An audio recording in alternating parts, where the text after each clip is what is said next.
I received the letter on a Wednesday. It came in one of those thick cream-colored envelopes that somehow feel more serious than the contents of your average mailbox. The kind with texture, the kind that smells faintly of dust and decisions already made. It was from a law firm in Vermont I'd never heard of, Holloway, Marston, and Bell, addressed to me by full name, middle initial, and all. That alone unsettled me. Inside was a single page, typed and signed in blue ink. The tone was formal, but clipped. My great-aunt, Miss Beatrice Morland, had passed away 7 months ago. I had been named as the sole heir to her estate, St. Anselm's School for Girls, located just outside the village of Grayson Hollow, Vermont. The letter made no mention of a will, no sentimental language about family or legacy. Just a line near the bottom. You are under no obligation to accept the property. Should you choose to decline, the building will be left to the state and likely condemned. I didn't even know I had a great-aunt. My father never mentioned her, and he wasn't exactly the type to forget names. I had no siblings, no living grandparents. My mother died when I was 15, and my father, well, he passed the following spring. Since then, it had just been me. Maybe that's why I didn't throw the letter away. I had just left my job, 10 years teaching literature at a private academy, quietly resigning after a series of migraines, mood swings, and the creeping sense that I was becoming someone I didn't recognize. I didn't know what came next, but when I looked at the envelope again, part of me thought maybe I'm supposed to find out. The next morning, I called the number listed at the bottom of the letter. A woman named Evelyn picked up on the third ring. "Yes," she said briskly once I introduced myself. "We've been expecting your call." That struck me as odd. She informed me that I could collect the keys and full property file at their office in Grayson Hollow should I wish to proceed. When I asked if there was anything I should know about the property, there was a pause on the line.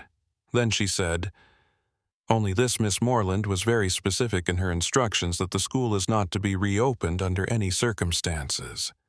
I wasn't planning to open a school, I replied, half laughing. "Good," she said flatly.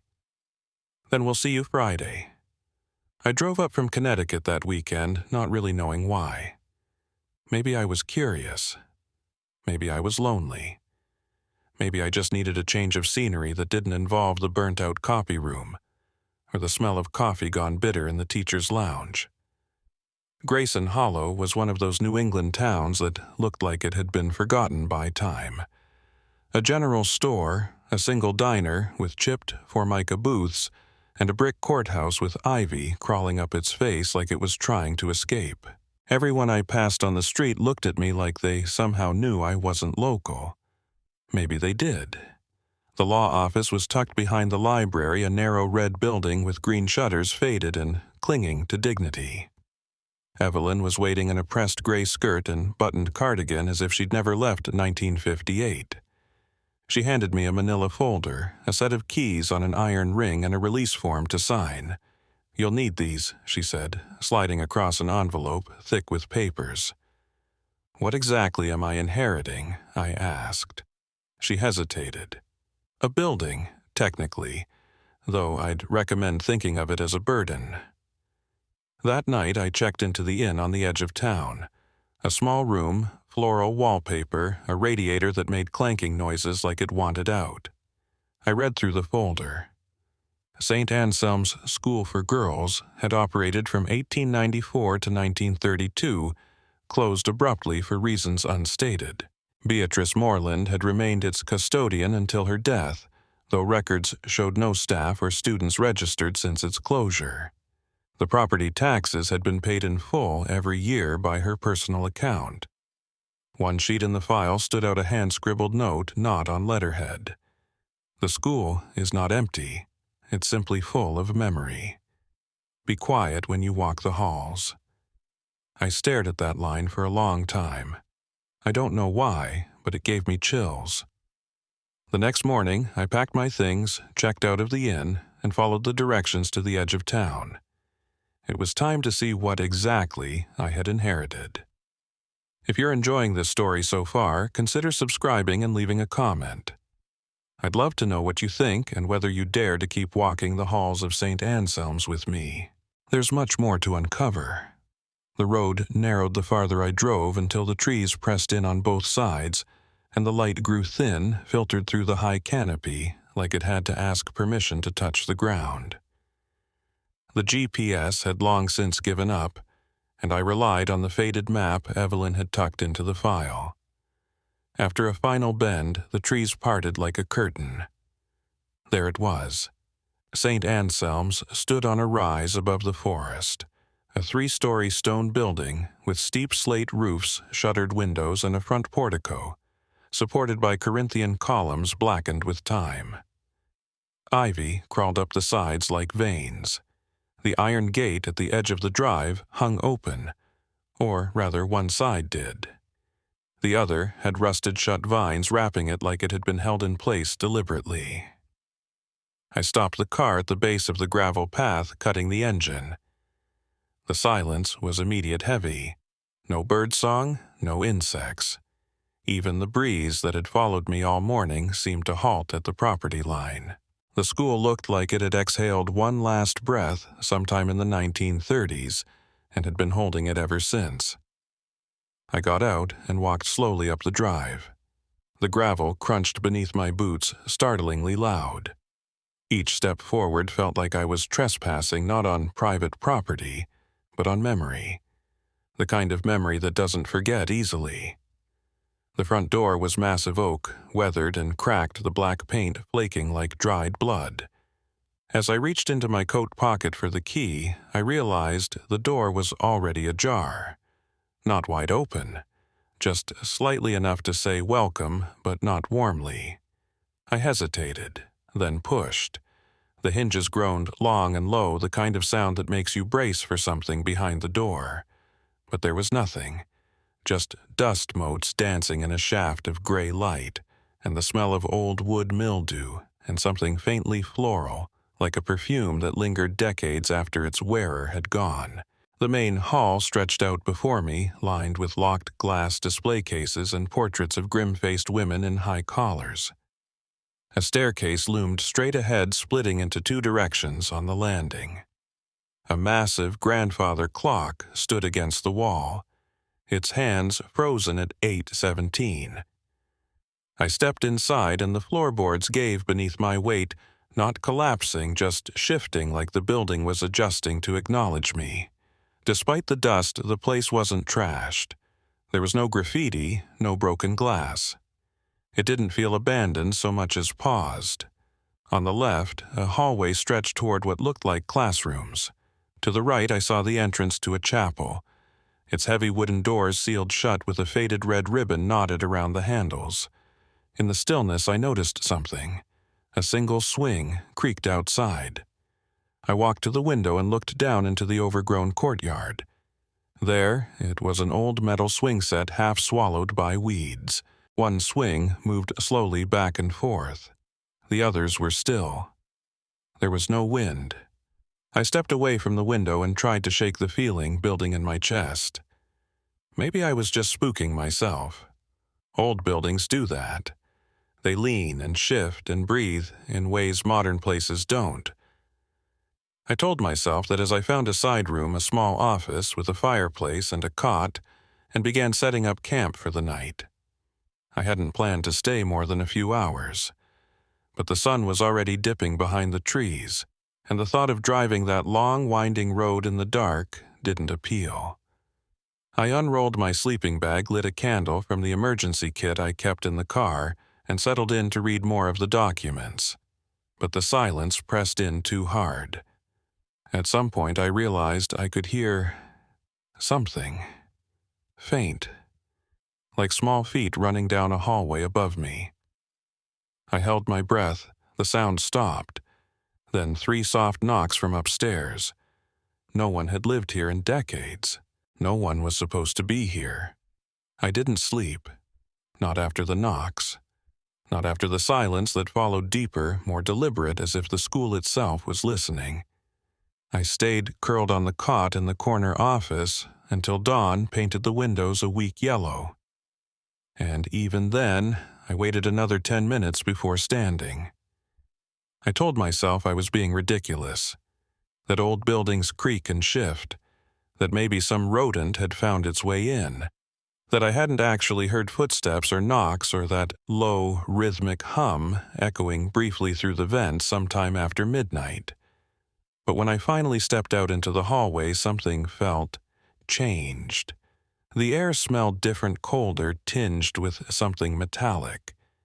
There was a fine trail of dust disturbed across the hallway floor leading toward the central staircase. I followed it with a strange sense of resignation, as if some part of me already knew it would be there. And it was. A single, child-sized footprint. No shoe tread, just a bare, dusty impression heading up the stairs. I stared at it for a long time before moving. The floorboards groaned again beneath my weight louder than yesterday, and I swore I felt a vibration underneath my heel like the heartbeat of the building had just resumed. Upstairs, the second floor was lined with classrooms. The doors were all closed, but one had been cracked open just slightly like the front door had been. A faint breeze carried something with it, chalk dust and old paper. And another scent I couldn't place at first. Something sweet, faintly floral, like lilacs wilting in a drawer. I pushed the door open fully. The classroom was untouched. Desks sat in neat rows, most with names still carved into the wood. On the chalkboard, the remnants of a lesson still clung in white powder arithmetic test, March 12, 1932. Each desk had a faded workbooklet sitting on top as if class had simply stepped out for recess and never come back. There was no dust in this room. Unlike the rest of the building, it looked almost preserved. I took a slow step forward. One desk stood out, near the center of the room. The wood was darker stained by something not quite ink. The name carved into it was barely legible beneath the "Ware L. Prescott." I pulled the chair back and sat. Immediately, the room shifted. It was subtle, a change in the air pressure, a tightening in the throat. The candle I had brought flickered in my hand, though no wind passed through. My ears rang slightly like I'd entered a space I wasn't supposed to be in. And then, clear as day, I heard it. A whisper. Faint, feminine, and layered like many voices speaking over one another. Present. The word floated through the room like it had been spoken from 12 mouths at once. I stood up sharply, heart pounding. Behind me, the desks creaked. I turned. One chair at the very back of the classroom was now pulled out ever so slightly. I hadn't touched it. That was enough for today. I backed out of the room, closing the door firmly behind me. I even slid the rusted latch shut, though I doubted it would make a difference. Downstairs, I gathered my things and stepped outside for air. The wind had returned, rustling through the grass and shaking the trees gently. It was almost easy to pretend nothing had happened, but as I turned to look back at the building, something caught my eye. In one of the second-floor windows, the same classroom I had just left, there was a figure. A small girl, standing perfectly still, watching me. I didn't go back inside until late afternoon. I told myself I needed sunlight-air distance, but the truth was simpler. I was afraid. Afraid that if I stepped back through that door, whatever I had seen or thought I'd seen might not let me leave again. But curiosity is a stubborn thing. When I finally did return, the air inside the school felt different. Warmer, somehow, like the walls had settled into the idea of me being there. I went straight to the main office, the one with the rusted filing cabinets and the antique desk still lined with dried ink bottles and a cracked blotter pad. I hadn't looked through the drawers yesterday. Maybe I didn't want to know what they held. But now I needed answers, needed something tangible to ground me. The first drawer was empty save for dust, and a dried rose pressed between 2 sheets of yellowed paper. The second drawer was locked. The third slid open with a groan. Inside was a single leather-bound binder. On the spine, in worn gold lettering, Class Records, 1931-1932. I sat down, slowly opened the cover, and flipped past the attendance logs and discipline forms most yellowed and curling at the edges. Halfway through the binder, clipped to a page with a rusted paperclip, was a thin, brittle sheet of parchment. It was a class list. 12 names. 12 little girls, all between the ages of 8 and 11. Their names were written in precise cursive, faded now, but still legible. Lillian Prescott, Nora Keene, Harriet Dobbins, Grace Howell, Alice Bright, June, Ellis, Catherine Sharp, Dorothy Mills, Abigail Trent, Evelyn, Roy, Clara, Fenwick, Isabel Crane. To the right of each name were attendance marks, small, inked dots, one for each day of class. And on the final row of each a single red X. All marked on the same date, March 15, 1932. That date again. I looked back at the chalkboard from earlier. The test had been scheduled for March 12th. 3 days later, every girl on this list was marked absent. Permanently. No notes, no withdrawal forms, no transfer records, just red X's.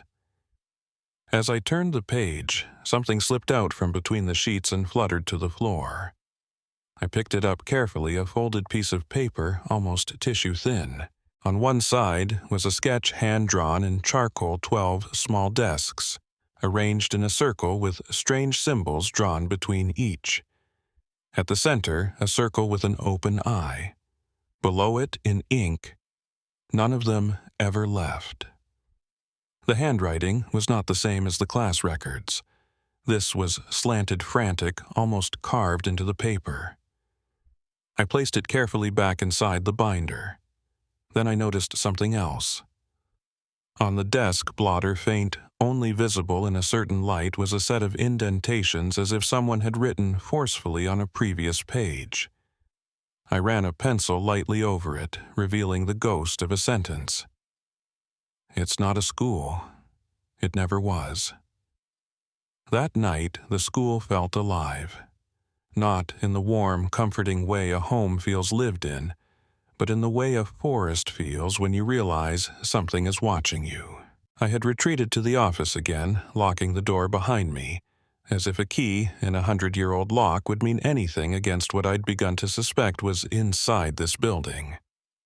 I lit 3 candles, placed them in a triangle around the cot, and tried to read, but my eyes kept drifting to the door, to the window, to the dark seams between floorboards.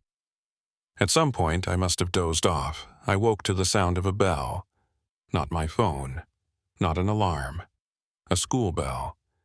3 distinct rings echoing faintly from above, rhythmic, clear, mechanical, and entirely impossible. I sat up, heart pounding, listening. Silence. Then a creak from the hallway. Another. Footsteps. Small. Barefoot. My hand went to the flashlight beside my cot. I clicked it on and stood. The door remained shut, the knob unmoving. But the footsteps were still there. Not hurried, not hesitant, purposeful. I cracked the door slowly, peering into the hallway. Empty. But at the far end, where the corridor turned towards the staircase, I saw it. A faint glow, warm and flickering like candlelight. I followed. The staircase groaned under my weight, and the air grew colder with each step upward. At the top, the hallway stretched toward the same classroom I had entered the day before. The door was open. The light came from inside. I stepped forward. There they were. 12 girls seated neatly at their desks. Identical uniforms, navy blue skirts, starched white blouses, black shoes. Each sat with hands folded, backs straight, gazes fixed forward. Except they weren't there, not fully. The candlelight passed through them slightly, making their forms shimmer like heat on asphalt. One of them, the girl from the window, turned slowly toward me. Her face was pale, too pale. Porcelain, smooth, almost reflective, and her eyes were solid black. Not angry, not afraid, just endless. She opened her mouth. No sound came out, but I heard a whisper directly behind me. "Sit down." I turned sharply. No one there. When I looked back at the classroom, the girls were gone. All 12 desks were empty. The chalkboard had changed. Where it had once read arithmetic test, March 12, 1932, there were now only 2 words. Take attendance. I backed out of the room, my hands shaking. Downstairs, I slammed the office door shut, locked it, and curled onto the cot with the flashlight in hand. I kept it on all night, pointed at the door. Nothing came. Nothing knocked. But just before dawn, I heard 12 voices whisper in perfect unison, "Present." By morning, the whispering had stopped, but it wasn't gone. Not really. It hung in the corners of the rooms, now clung to the stairwell like old smoke, settled behind my eyes every time I blinked. The school wasn't haunted in the traditional sense. It was inhabited, occupied by echoes so dense they'd grown teeth. I needed to understand what had happened here. Back in the headmistress's office, I searched every drawer cabinet shelf. The sun was just beginning to filter through the cracked blinds, catching on the dust in the air. It made everything feel suspended, like time had paused to watch what I was about to find. In the bottom drawer of a locked cabinet behind a stack of brittle school ledgers, I found a notebook bound in cracked green leather tied with a thin cord. Inside, in delicate handwriting, were the words Beatrice M. Moreland and Personal Journal, September 1929, March 1932. I sat down and opened it carefully. The first entries were benign. Notes about renovations, supply shipments, the hiring of a new Latin teacher. Beatrice wrote with care, not flowery, but observant. She referred to the girls fondly, especially the youngest ones. Clara Fenwick, she noted, has a mind for mathematics and a habit of drawing suns on the margins of every page. But then around late 1931, her tone shifted. There is something strange in the East Wing. The hallway past room 6 feels colder than the rest of the building. Nora Keene fainted there last Tuesday. When I asked what happened, she said she heard someone calling her name, but no one was there. A few entries later, one of the girls, Grace Howell, claims she sees a woman in black standing by the chapel door every evening. She described her as having no face, just a mouth that hums.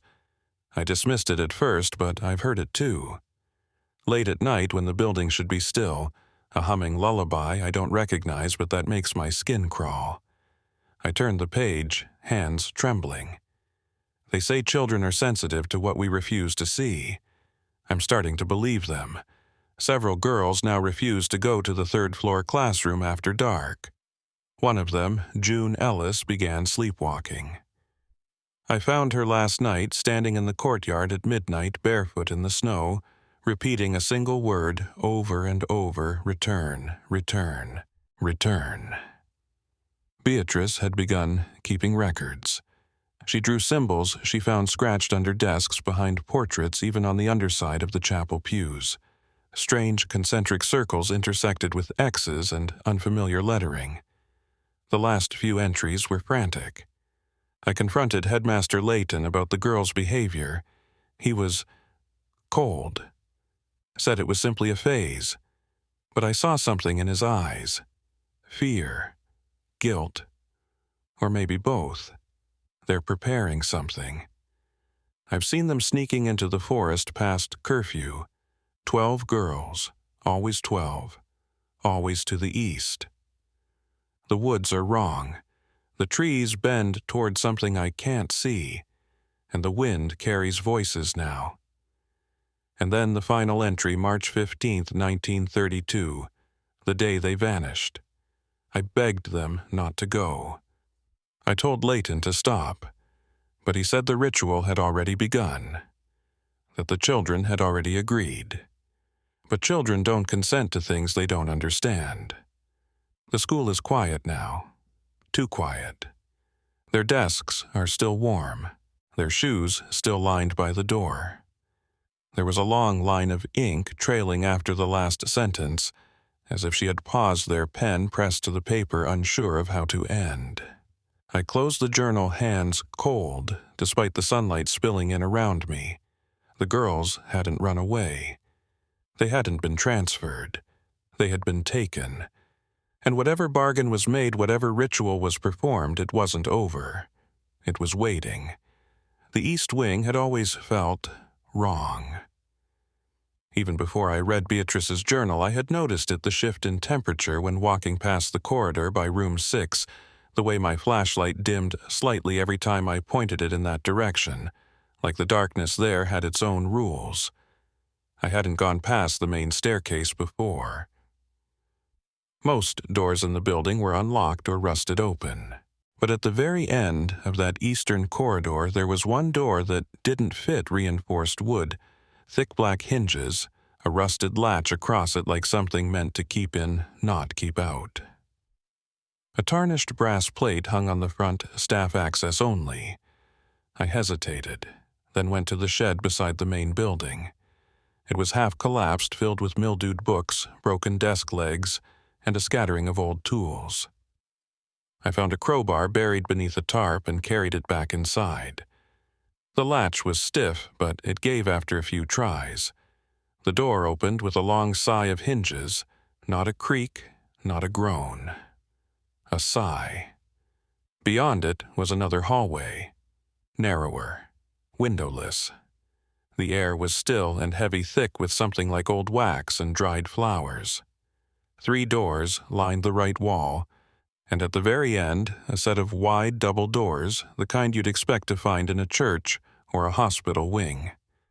I passed the first room, empty, just shelves and cobwebs. The second was darker, filled with shattered crates and strange objects, antique instruments, a blackboard etched not with lessons, but with what looked like astrological diagrams. Then I opened the third. It was a classroom, but not like the others. 12 desks stood in a perfect circle at the center of the room. Each was carved with symbols, the same ones from Beatrice's drawings. Between the desks, painted on the floor in faded crimson, was a ring of text. I couldn't read the language, but I recognized its weight. It felt like looking at something that knew you were looking back. At the center of the circle, an empty chair, larger than the others.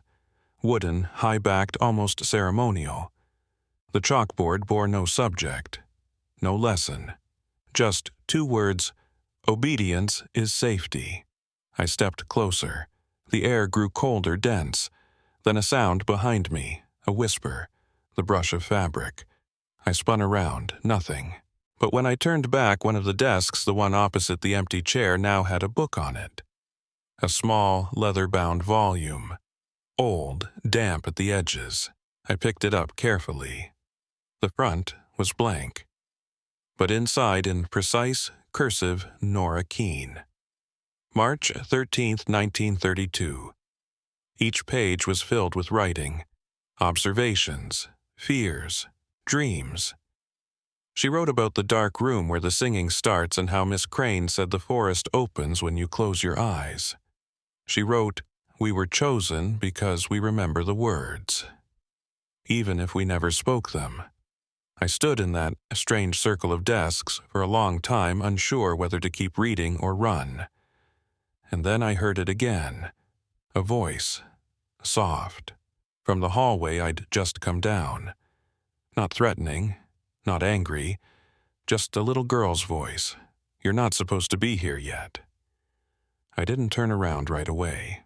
The voice had come from behind me, close, maybe 10 feet, but I knew with some primal part of myself that if I looked, I might see something I wouldn't come back from.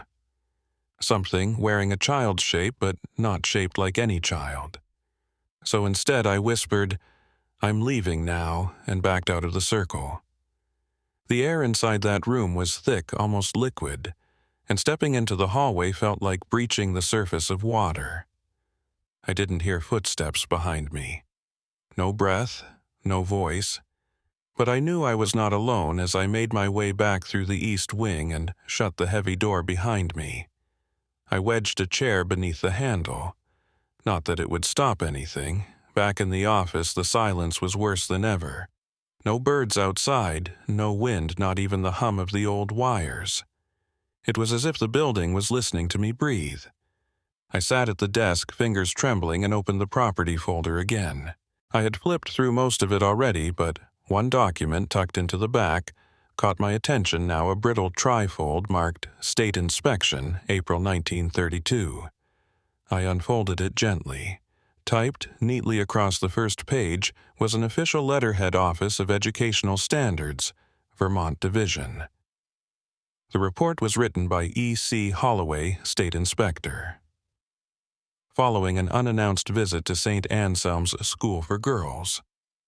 I regret to inform the board that I find the institution unsuitable for continued operation. He cited issues with ventilation, outdated facilities, and emotional instability among students. But there was a line underlined twice in pen. The staff's behavior was evasive. Several faculty members refused to let me access the eastern corridor, stating it was under renovation, though I detected no signs of construction. Further down. When pressed about the whereabouts of 12 missing students, Headmaster Layton claimed they had been transferred, yet offered no documentation. I believe these children are still on the premises, or were recently. The conditions of their dormitories suggest they left abruptly. Personal belongings remain untouched. Beds still made. There was no second page. The bottom margin had been torn. I searched the file for anything more, a follow-up report, a formal closure order, but there was nothing. No signatures. No dates past April 1932. As if Holloway had written the report, then vanished. Suddenly, I remembered what Beatrice had written, how she had begged Layton to stop whatever ritual he had planned, that she had warned him. And now, this state inspector had come looking for answers and found just enough to be afraid. I looked back at the last line of the report, scrawled in pen beneath the typed section. They made a deal, but they never told the children. That sentence echoed in my head for the rest of the day. They made a deal, but they never told the children. I kept repeating it under my breath like a riddle I was trying to solve, as if turning it over enough times would reveal something new. A deal with what? For what purpose? And who were they? By dusk, I realized I couldn't stay locked in the office forever. If there was any truth to Beatrice's entries to Holloway's inspection, then the answers were scattered throughout this place, buried in drawers scrawled on chalkboards, or worse, still walking the halls. I made myself walk the dormitory wing. It was almost untouched. The beds were still neatly made, as if waiting for their occupants to return at any moment. Shoes lined the foot of each bed, polished leather, the kind no one wears anymore. Nightstands held folded handkerchiefs, hair ribbons, little notes in loopy cursive. One bed had a stuffed rabbit resting on the pillow. Its glass eyes had clouded over. The farther I walked, the more I noticed the silence again, but not just any silence. It was held silence. The kind that follows after a scream or right before something terrible enters the room. Then I saw it. Down the hall near the end, a figure. A small girl, standing still facing a door. I froze. Her dress was navy blue, her hair in braids, her posture unnaturally straight. She looked like something out of a photo posed still too still.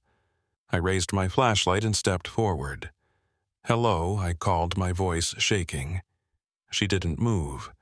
I took another step, and then, without turning around, she slowly raised one hand and pointed at the door in front of her. Just held it there, pointing. I didn't ask questions. I just obeyed. The door creaked open easily. Inside was a supply closet, shelves lined with folded linens and old cans of polish most rusted through. But near the bottom shelf, something caught my eye. A tin lunchbox, child-sized, dented. The clasp was rusted shut. I pried it open with a penknife. Inside were 3 small, hardened biscuits and a folded scrap of paper. On it, in shaky pencil, "For Abigail. I know you don't like the soup. Love, Mama." I stared at it, throat tight. This had been packed on a day like any other. A mother making lunch for a child she would never see again. No idea what was waiting. No chance to say goodbye. Behind me, the hallway was empty again. The girl had vanished. But I heard it then from somewhere below, a soft, rhythmic sound. Singing. Faint and uneven, like a lullaby sung through closed lips. I followed it down 2 flights of stairs and into the basement corridor I hadn't dared explore yet. The walls were lined with old plumbing, and the air was damp, sharp with mildew. The singing grew louder as I reached a wooden door with peeling white paint. I pushed it open. Inside was a stone-walled chamber. Not a classroom, not a storage room. Something older. At the far end, in a recessed alcove, were 12 small chairs. Empty. Each had a pair of shoes beneath it. And in the center of the room on the concrete floor was a circle of dust, or what I thought was dust. Until I looked closer, they were footprints. Small. Bare. Moving in a slow, perfect ring. 12 sets still circling, even though no one was there. I don't remember how long I stood in that room. At some point the singing stopped. The footprints faded. Not gradually, but all at once, like someone had wiped the memory from the floor. The chairs remained. The shoes, too. One pair had tiny initials etched inside the heel, C.F. Clara Fenwick. She'd been one of Beatrice's favorites, according to the journal. Loved arithmetic. Drew suns in the corners of her papers. I left the basement in a haze. Back upstairs, I went to the library, a wide vaulted room with tall windows and shelves so thick with dust they looked padded. I pulled open drawers, flipped through record books, searching for anything with names or dates. That's when I found the folder labeled Excursions, 1931, 1932. Inside were forms for routine outings, church visits, music recitals in the nearby town, all signed by Headmaster Layton. But near the back was a single sheet handwritten rather than typed. Field Excursion, March 15th, 1932. Destination, Black Hollow. Preserve chaperones. Headmaster, E. Layton. Miss Beatrice Moreland, initialed but crossed out participants group of 12 Advanced Studies cohort. No parental signatures. No consent forms. No indication this was ever officially approved. And next to Beatrice's name was a note in pencil. Removed from duty by request. Below that, scribbled in shaky hand, "Do not file." My pulse quickened. I flipped back to the class list. The 12 names matched exactly. It wasn't a coincidence. This was the day. The same date marked with red X's on the attendance sheet. The day Holloway claimed the children had vanished. The day Beatrice had written they didn't come back. But where was this place, Black Hollow? It wasn't on any of the current maps I had. But then again, not much around. Grayson Hollow had changed since the 1930s.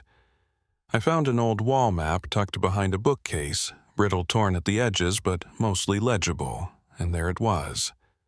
A wide patch of woodland east of the school grounds marked simply Black Hollow. Undeveloped conservation area. I traced the line of the school's property with my finger. There was a footpath barely marked that led from behind the orchard toward the edge of the hollow. Faint, but present. They hadn't disappeared into thin air. They'd been taken into the woods. I packed a flashlight, a compass, and the map. By late afternoon, I was standing at the tree line behind the school, staring into the shadows of Black Hollow. The path was narrow, overgrown, but still walkable. I followed it in silence, the trees closing in above me.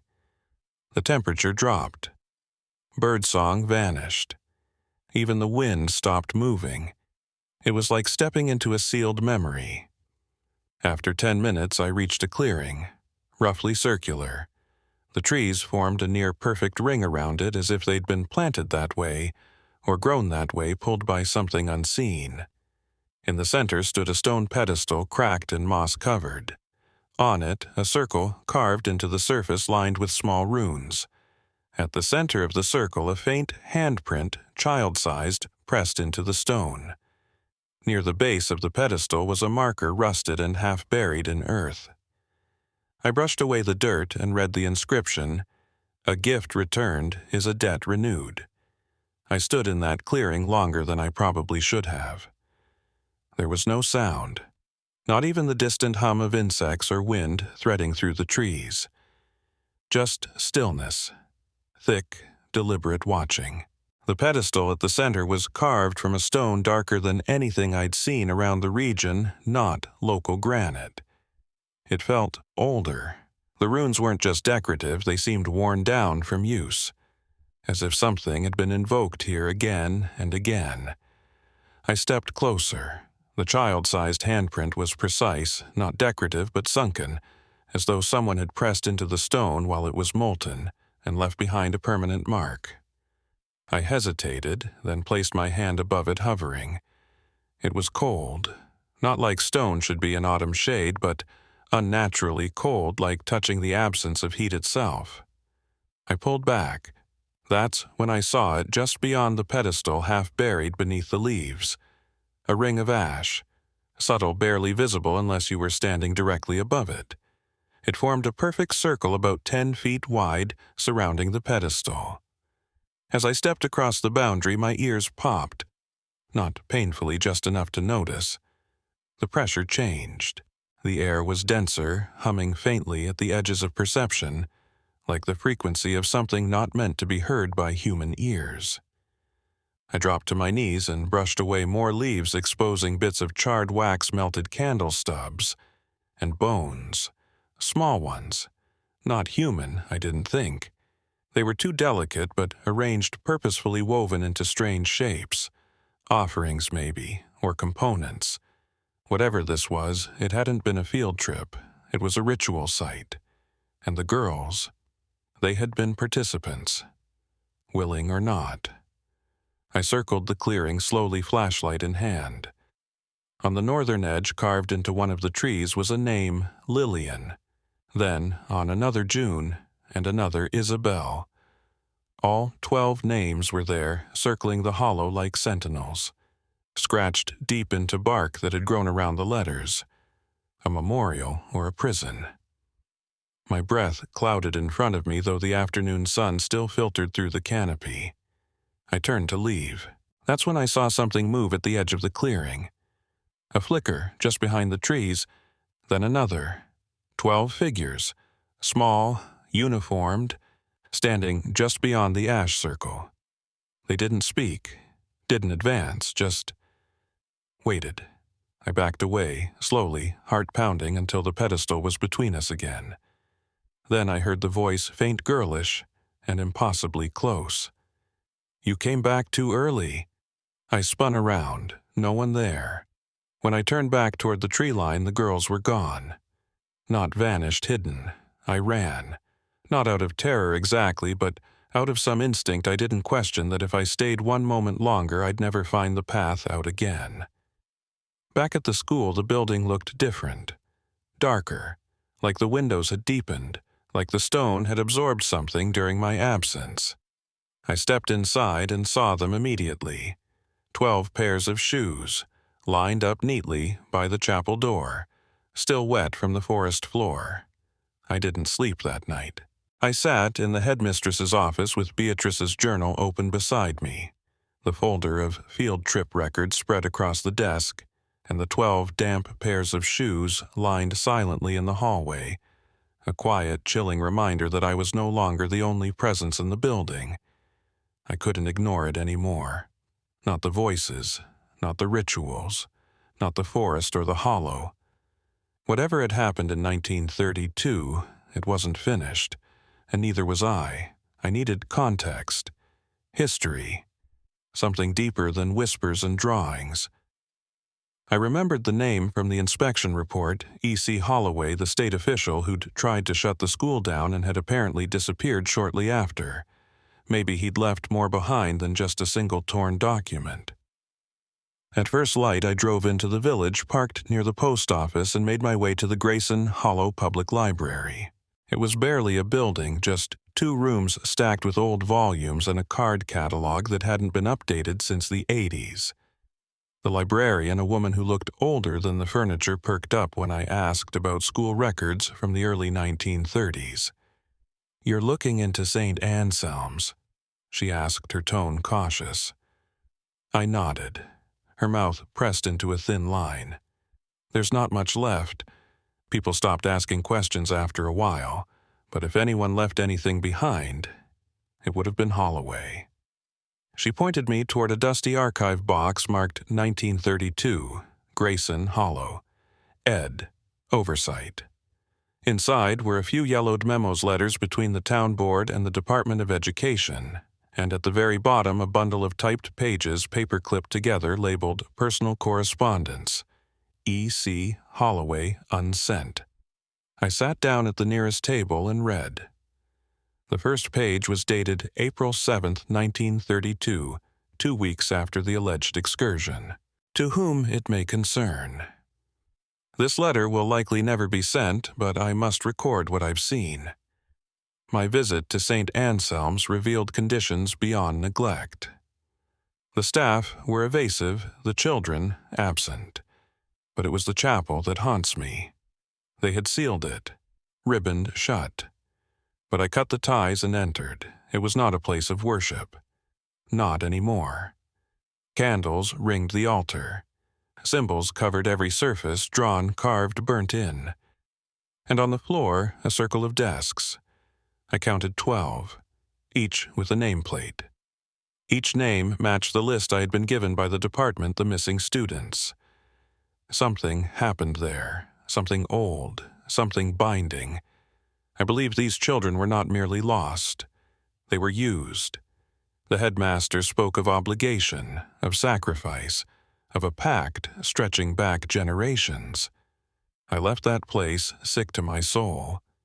The second page was messier, rushed, punctuated with ink blotches. I have taken some of the school's records. I fear they will be destroyed. I intend to send them to Montpelier, but something or someone follows me now. I wake at night to scratching at the windows, to laughter, the sound of small hands tapping on the glass.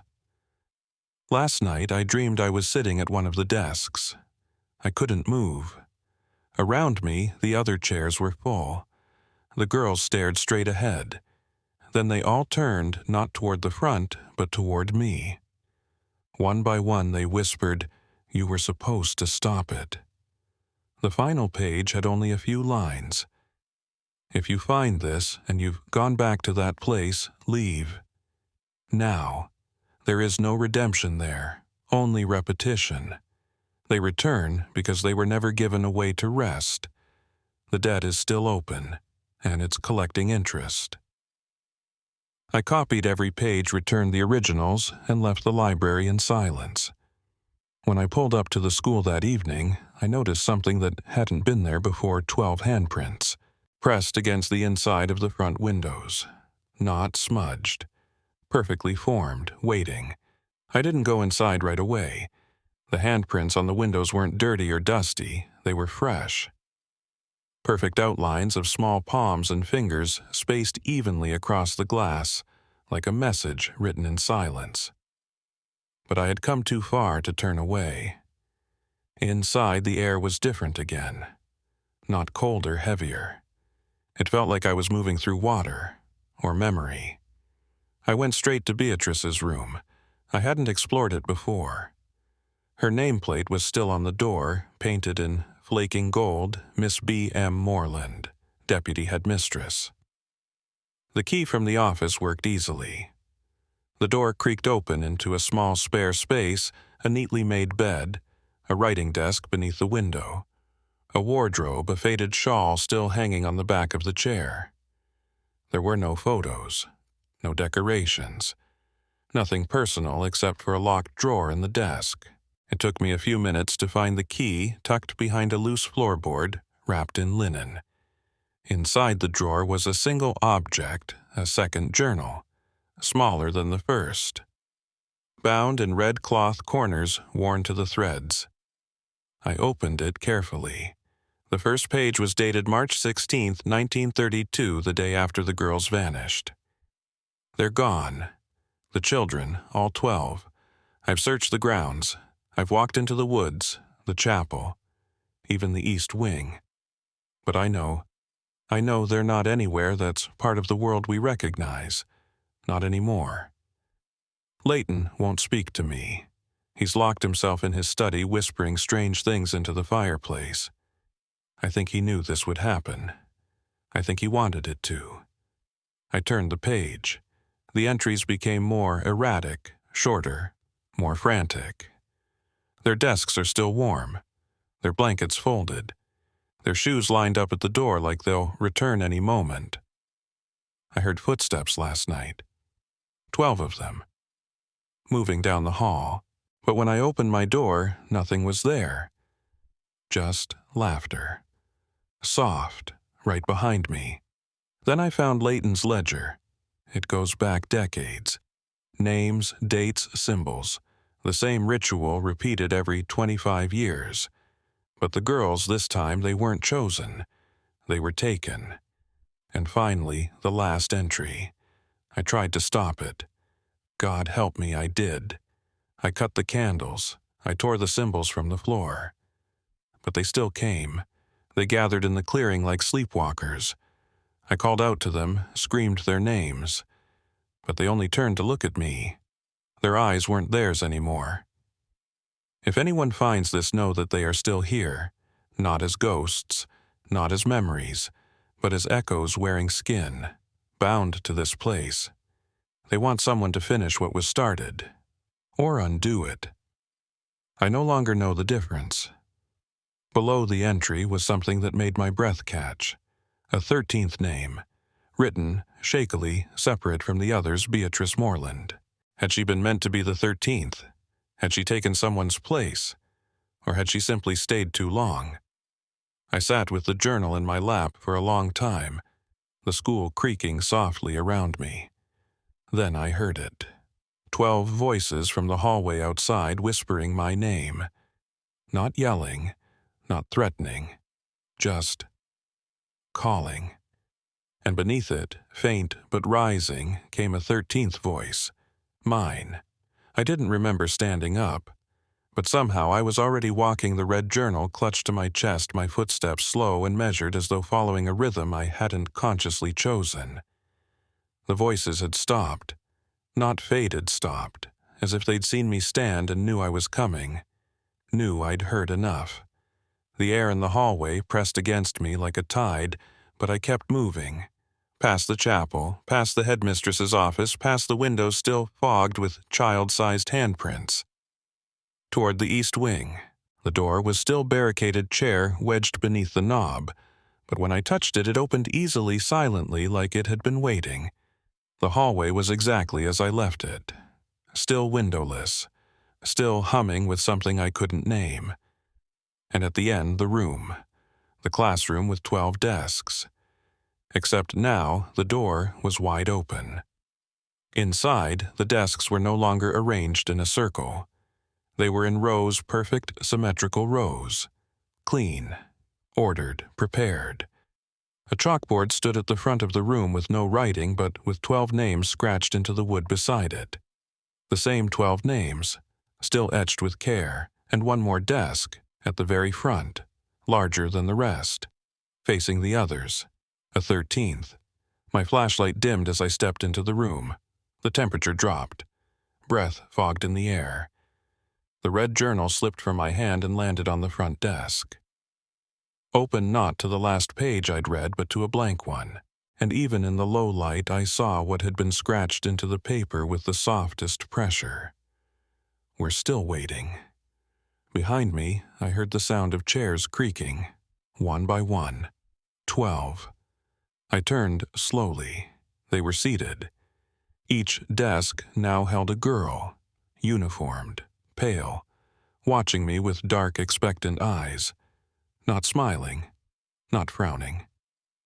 Just present, like they were waiting for attendance, or for a teacher, or for me. The girl in the center, Lillian Prescott maybe, or Nora Keene, tilted her head slightly. Her voice was clear and distant, like it was echoing across time. Class is ready. I couldn't move. I couldn't speak. Because as I looked down at the front desk, I saw something that broke the last piece of my certainty. A printed nameplate. White cardstock centered in a metal frame. Miss E. Moreland, instructor. I never gave them my last name. I never told the school my middle initial. But the desk knew. The girls knew.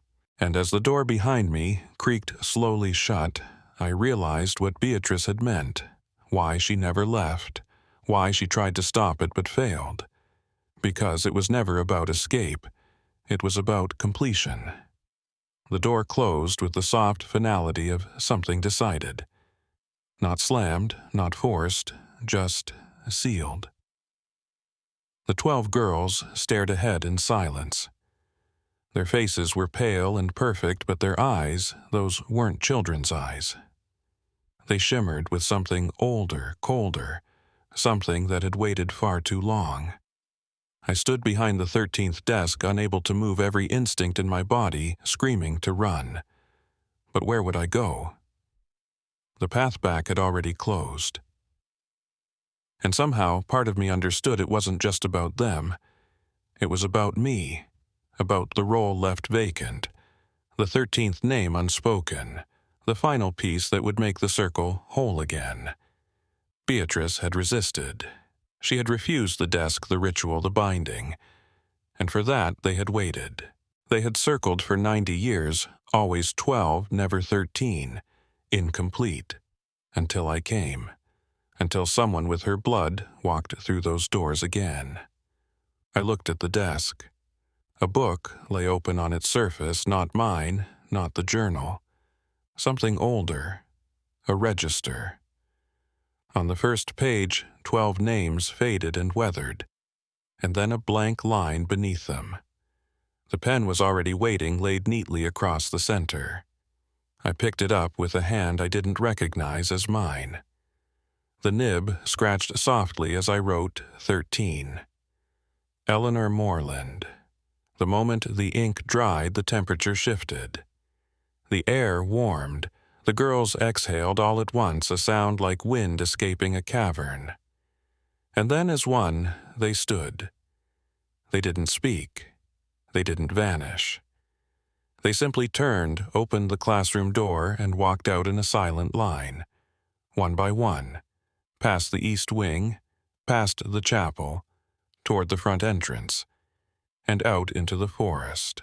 When the last one passed through the building, groaned not in pain, but in relief. The kind that comes at the end of something unfinished. A breath held too long finally released. I followed. Outside, the woods were quiet. The wind moved gently through the trees. The air no longer watched. The clearing in Black Hollow stood empty. The ash circle was gone, the pedestal bare. The names carved into the trees had faded into the bark as if slowly healing.